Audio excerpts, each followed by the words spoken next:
Specification एउटै हुँदो रहेछ। टेक्निकली स्पेसिफिकेसन सबैको मोटामोटी एउटै हुन्छ। उही खालि तपाईँ हामीलाई इल्युजन के हुने भन्ने मात्रै हो कि त्यस्तो आर्थिक कम्पनी त एउटै हो कि सबैको।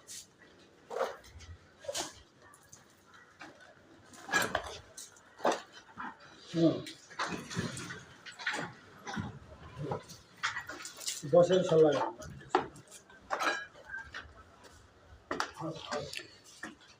यो होटल सरोवरको इन्टेरियर भाग हो। भदौ 24 गतेको ध्वंसात्मक गतिविधिमा परेर केही वर्ष अगाडि मात्रै सञ्चालनमा आएको यो होटल पूर्ण रूपमा ध्वस्त भएको छ र होटल व्यवस्थापन यसको पुनर्निर्माणमा जुटिसकेका छ। कामहरू भइरहेछन्। धेरै नै गेस्टहरू हुँदाहुँदै गेस्टहरूसम्म जोगिएको पाइयो।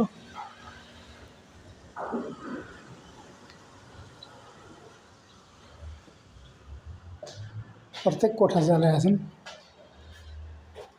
एकाधवटा छुटेको भन्ने छ।